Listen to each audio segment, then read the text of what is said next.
अस्सलाम वालेकुम वरहमतुल्लाह। बच्चों, इस वक्त इस वीडियो में हम एक बहुत ही इम्पोर्टेंट चीज़ करने जा रहे हैं जिसको हम equation of motion of centre of mass, यानी जो सेंटर ऑफ मास हमने अभी तक डिस्कस किया उसका इक्वेशन ऑफ मोशन जो है वो हमें देखना है और वहाँ से कुछ इम्पोर्टेंट कंक्लूजन्स ड्रॉ होंगे, वो कंक्लूजन्स भी हमें देखने होंगे।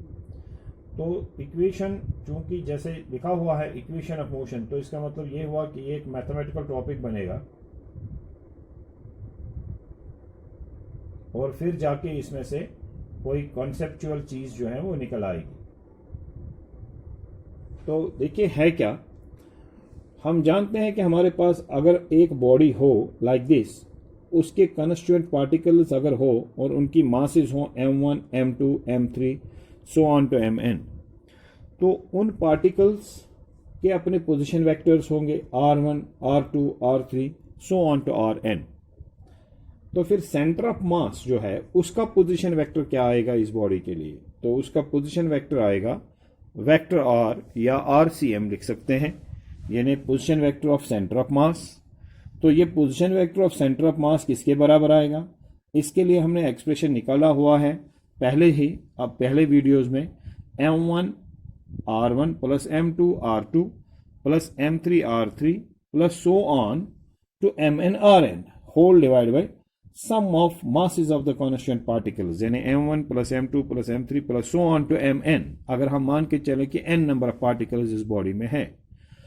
अब अगर इस इक्वेशन का क्रॉस मल्टीप्लाई किया जाए तो हमें मिलेगा ये जो डिनोमिनेटर में है ये r के साथ यानी पोजीशन वेक्टर के साथ RCM के साथ मल्टीप्लाई होगा, तो हमें मिलेगा m1 plus m2 plus m3 plus so on to mn into RCM, ये into RCM is equal to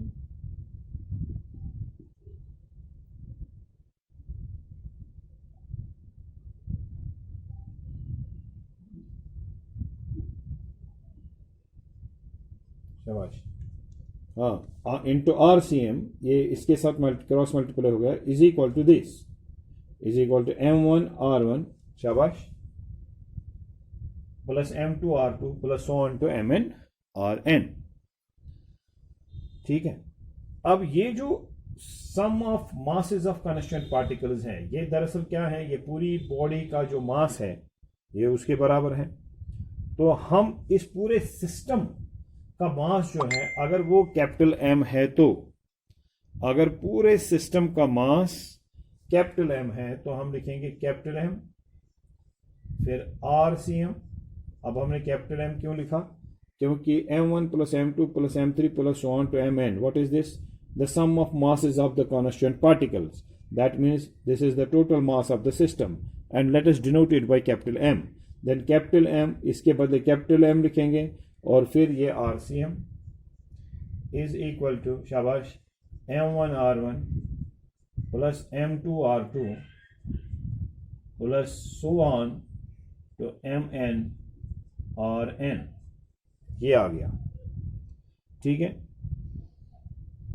अगर हम इस इक्वेशन को डिफरेंशिएट करेंगे, यानी अगर इसका डिफरेंशिएशन किया जाए, अगर इसका डिफरेंशिएशन किया जाए with respect to T time, differentiate on both sides with respect to T, where t is time, तो आपको मिलेगा डिफरेंशिएशन ऑफ m, तो बाहर ही आएगा इसमें, तो टाइम के साथ साथ मास तो चेंज नहीं होगा, ठीक है ना। तो m तो हम लिखेंगे drCm डिवाइड बाई dt, इस तरह से लिख सकते हैं।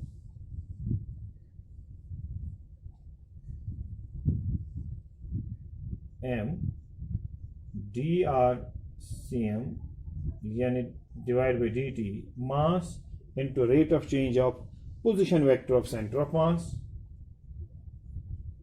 is equal to, यहां पर क्या आएगा ये जानते हैं हम, m1 dr1 by dt plus m2 dr2 by dt plus so on to mn drn divide by dt,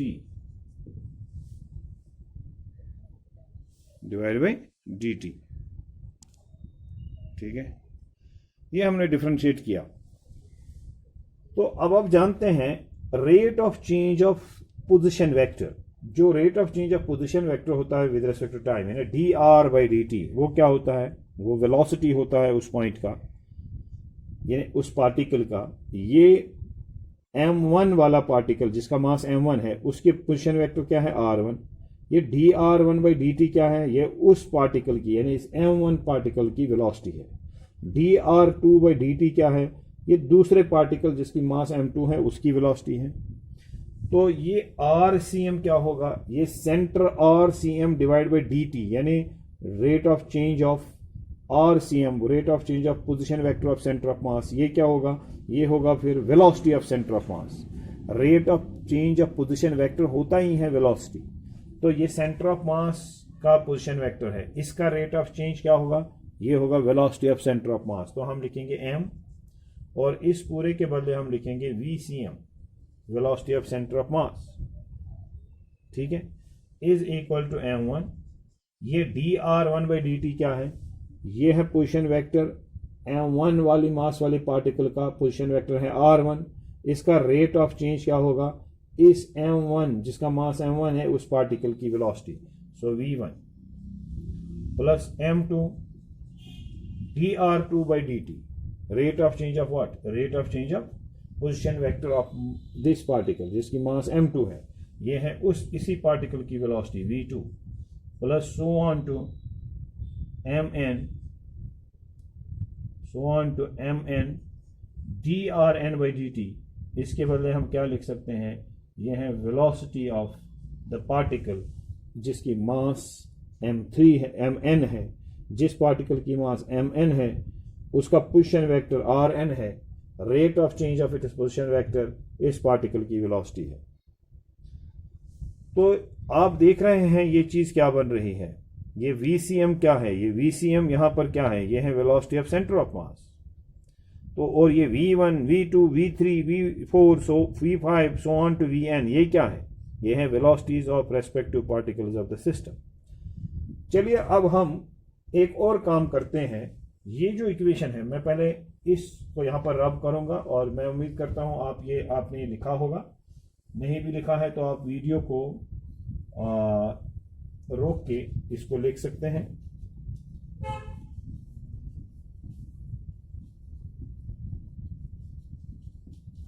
देखिए, अब आपके पास ये जो इक्वेशन है, मैं इसका नाम रखूंगा इक्वेशन फर्स्ट। ये है mvcm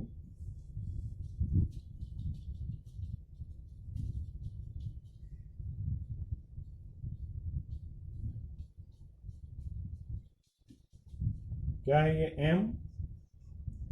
mvcm, mass of the system into velocity of centre of mass, किसके बराबर है? इज इक्वल टू, शाबाश, is equal to mass of the system, दिखाई देना चाहिए वीडियो में, mass of the system into velocity of centre of mass, vm into vcm is equal to किसके बराबर है? m1 v1 plus m2 v2 plus, मैं यहीं पर शॉर्टकट करता हूं, mn plus so on to mn vn। ये है जी इक्वेशन फर्स्ट। सो ऑन में और भी है m3 v3 m4 v4 m5 v5 m6 v6 m7 v7 so on तो mn vn। अब मान के चलते हैं ये हमारा इक्वेशन फर्स्ट है, call this as equation first. इस इक्वेशन फर्स्ट की फिर से हम डिफरेंशिएशन करेंगे। पहले हमने एक इक्वेशन की डिफरेंशिएशन की, हमें ये इक्वेशन मिली। अब इसकी और यानी दूसरी बार डिफरेंशिएट करेंगे, सेकंड डिफरेंशियल ढूंढेंगे। तो हम लिखेंगे differentiate on both sides with respect to T, with respect to T. T से डिफरेंशिएट करेंगे, with respect to time differentiate करेंगे।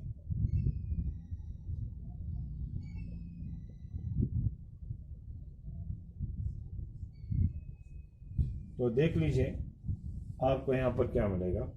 This is differentiation of m vcm by dt is equal to differentiation of m1 v1 by dt।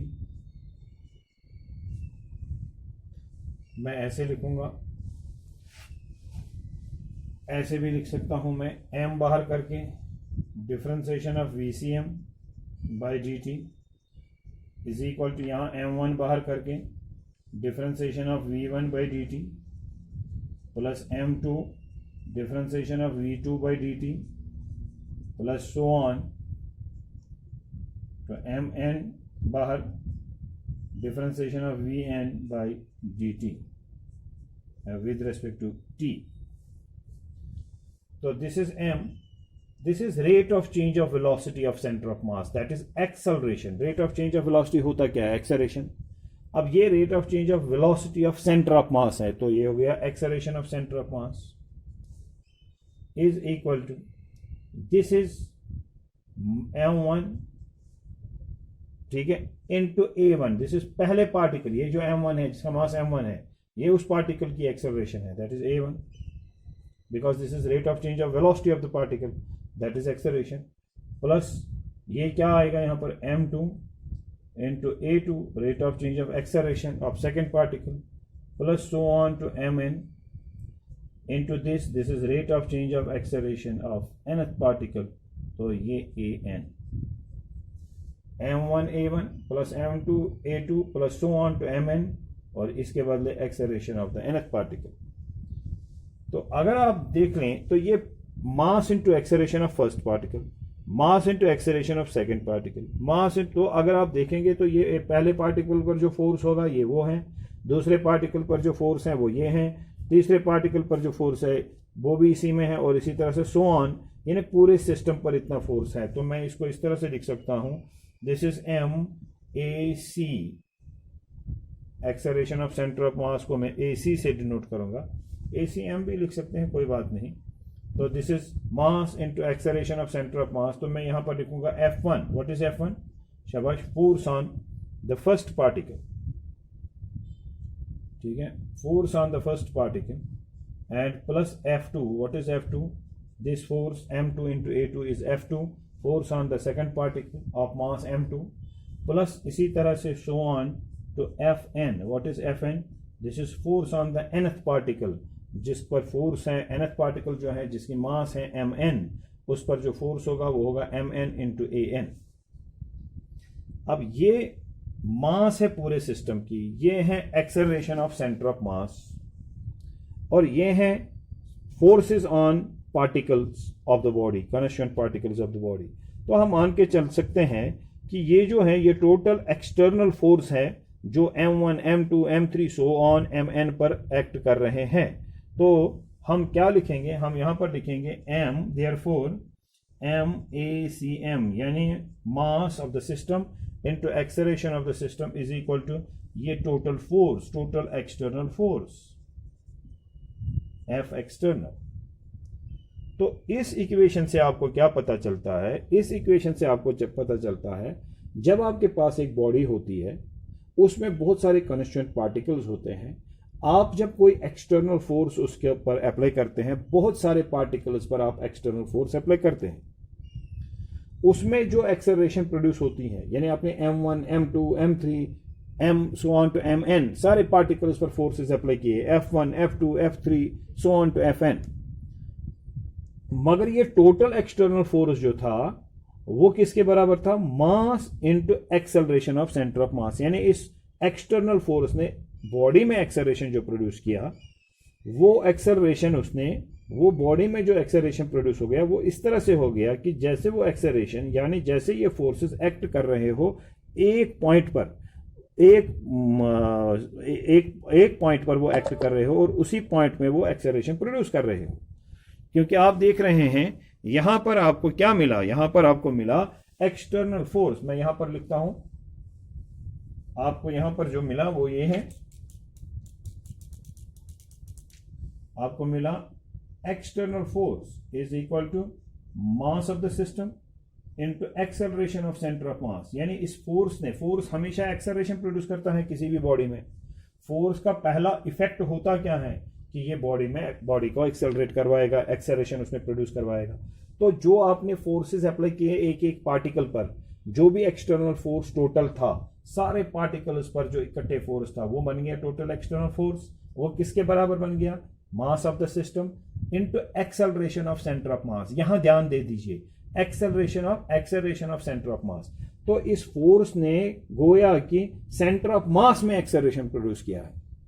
तो मान लीजिए कि जब आपने ये फोर्स अप्लाई किया, इसका मतलब ये होता है that the centre of mass of the system of particles moves, ये इस तरह से मूव करता है, इस फोर्स, इन फोर्सेस की एप्लीकेशन में ये जो सेंटर ऑफ मास है बॉडी का, ये इस तरह से मूव करता है as if the whole mass of the system is concentrated at the position of centre of mass. क्योंकि आपके फोर्स ने एक्सेलरेशन, यहां जो फोर्स ने एक्सेलरेशन प्रोड्यूस किया, वो एक्सेलरेशन कौन सा है? वो एक्सेलरेशन है एक्सेलरेशन ऑफ सेंटर ऑफ मास। मतलब आपने हर पार्टिकल पर फोर्स अप्लाई किया, ये टोटल एक्सटर्नल फोर्स है। उस टोटल एक्सटर्नल फोर्स ने ये जो centre of total external force जो है वो इस पूरे सिस्टम पर, इस बॉडी पर अप्लाई तो हो गया, लेकिन ये इस तरह से लग रहा है कि जो इस सिस्टम का सेंटर ऑफ मास है उसमें एक्सेलरेशन इस फोर्स की वजह से प्रोड्यूस हो रहा है। तो इसका मतलब ये हुआ कि क्योंकि देखिए एक्सटर्नल फोर्स है किसके बराबर? मास of the system and acceleration of centre of mass. तो इस फोर्स ने क्या काम किया है? लगता है कि इस फोर्स ने मूव करवाया किसको? सेंटर ऑफ मास को, और वही एक्सेलरेट कर रहा है। तो इसका मतलब यह हुआ कि centre of mass of the system of particles इस तरह से मूव करता है। सेंटर ऑफ मास जो है इस सिस्टम ऑफ पार्टिकल्स का, वो इस तरह से मूव करता है as if whole mass of the body is concentrated at this centre of mass, जैसे कि पूरी मास इसी सेंटर ऑफ मास पर, इसी पॉइंट पर कंसंट्रेटेड हो। क्योंकि जब हम फोर्स अप्लाई करते हैं किसी बॉडी पर, एक्सेलरेशन किस में प्रोड्यूस होना चाहिए? बॉडी में। यहां एक्सप्रेशन से क्या पता चलता है कि वो जो फोर्स आप अप्लाई करते हो वो यो यहां पर फोर्स बराबर होना चाहिए मास into acceleration in the body. लेकिन यहां पर क्या आ गया आपको? External force is mass of the system into acceleration produced in centre of मास। मतलब ये हुआ कि जैसे इस फोर्स ने किसको मूव करवाया? सेंटर ऑफ मास को। मतलब यानी पूरी बॉडी की मास जैसे कि उसी सेंटर पर थी, और इस फोर्स ने एक्सेलरेट करवाया है उसी सेंटर ऑफ मास को, और वो सेंटर ऑफ मास इस तरह से मूव कर रहा है as if whole mass of the system were concentrated at the position of centre of mass. तो हम इस तरह से इसका कंक्लूजन लिख सकते हैं, this means that the centre of mass of the system moves as if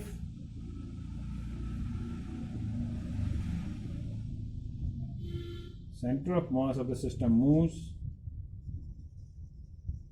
as if the whole mass were concentrated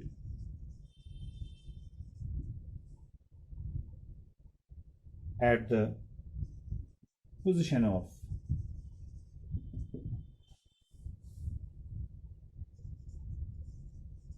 center of mass,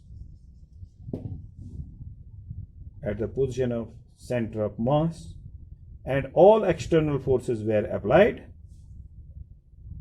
and as if all external forces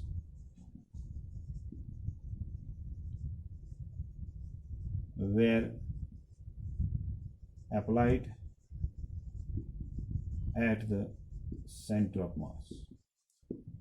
इस इक्वेशन से यह साबित हो गया कि centre of mass of the system जो है वो इस तरह से मूव कर रहा है जैसे कि सारी मास, जैसे कि ये कैपिटल एम कहां पर है? एक पॉइंट पर। वो पॉइंट कौन सा है? सेंटर ऑफ मास। उस पॉइंट में क्या एक्सेलरेशन प्रोड्यूस हो गई? ये ACM।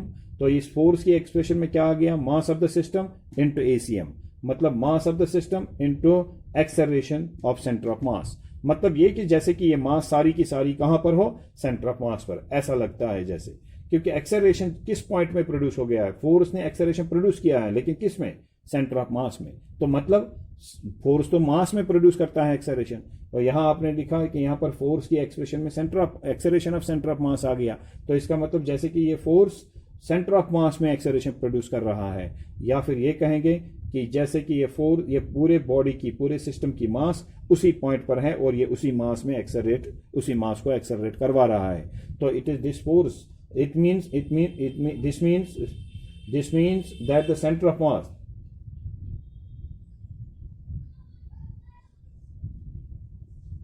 this means that the center of mass of the system moves as if the whole mass, ये इसका मतलब ये है कि सेंटर ऑफ मास इस तरह से मूव कर रहा है कि जैसे कि as if the whole mass were concentrated at the position of centre of mass, जैसे कि पूरे सिस्टम की मास कहां पर हो, सेंटर ऑफ मास में, और उसी में एक्सेलरेशन प्रोड्यूस हो गया है, ठीक है ना। या as if all external forces were applied at the centre of mass, लगता है कि इस हर एक पार्टिकल पर फोर्स नहीं है, पूरी बॉडी पर फोर्स नहीं है, लगता है कि जैसे कि उस सेंटर ऑफ मास पर ही फोर्स है, और ये सारे फोर्सेस जैसे कि पूरी बॉडी पर नहीं बल्कि एक पॉइंट पर उस सेंटर ऑफ मास पर एक्ट कर रहे हो, और उसी पॉइंट में एक एक्सेलरेशन यहाँ पर प्रोड्यूस हो गया इन फोर्सेस की वजह से। तो इस पूरी कहानी से क्या पता चलता है? इस पूरी कहानी से यह पता चलता है कि whole mass of the system can be assumed और it is concentrated at a point. ये इस तरह से माना जा सकता है, it can be assumed that whole mass of the system is concentrated at a point, कि पूरे सिस्टम की मास जैसे कि कंसंट्रेटेड हो एक पॉइंट पर, called the center of mass of that system, हम उस पॉइंट को मानते हैं centre of mass of the system. और जब पूरे सिस्टम पर फोर्सेस अप्लाई होते हैं तो एक्सेलरेशन प्रोड्यूस होता है उसी सेंटर ऑफ मास में, तो माना जाएगा क्या कि जैसे कि वो फोर्सेस भी उस सेंटर ऑफ मास पर ही एक्ट कर रहे थे। यानी पूरी बॉडी की मास का कोई मतलब ही नहीं, बल्कि मान सकते हैं कि पूरी बॉडी का मास जो है वो इसी पॉइंट पर कंसंट्रेट कर रहा है। जब हम कहेंगे कि बॉडी पर फोर्सेस हैं, इस तरह से सारे पार्टिकल्स पर फोर्सेस हैं, हम मान के चलेंगे कि ये फोर्सेस कहां पर हैं, ये सेंटर ऑफ मास पर एक्ट कर रहे हैं। जब हम कहेंगे कि बॉडी एक्सेलरेट हो रही है तो हम क्या देखेंगे, हम ये देखेंगे कि एक्सेलरेशन सेंटर ऑफ मास में प्रोड्यूस हो रहा है, ठीक है कि नहीं। तो इस तरीके से सेंटर ऑफ मास जो है वो पूरी उसकी मोशन क्या है, उसका मोशन किस टाइप का है, उस पर कितने फोर्सेस हैं, उसमें कितनी एक्सेलरेशन है, ये सारी कहानी सेंटर ऑफ मास की है। मगर ये सारी कहानी मानी जा सकती है इस पूरी बॉडी की है, और पूरी बॉडी की मास ही दरअसल सेंटर ऑफ मास पर कंसंट्रेटेड है। लिहाजा जो इसका एक्सेलरेशन होगा हमें वो देखना है, जो इस सेंटर ऑफ मास का वेलोसिटी होगी वो हमें देखनी है, जो इस पर फोर्सेस होंगे वो हमें देखने हैं। तो सेंटर ऑफ मास जो है ये एक इम्पोर्टेंस रखेगा पूरी मास का, यानी हम मान सकते हैं कि सारी बॉडी की मास कंसंट्रेटेड है एट द सेंटर ऑफ मास। लिहाजा जब फोर्सेस अप्लाई करेंगे तो एक्सेलरेशन प्रोड्यूस होगी सेंटर ऑफ मास में, और यहाँ फोर्स की एक्सप्रेशन होगी मास of the system into acceleration of centre of mass. Thank you very much.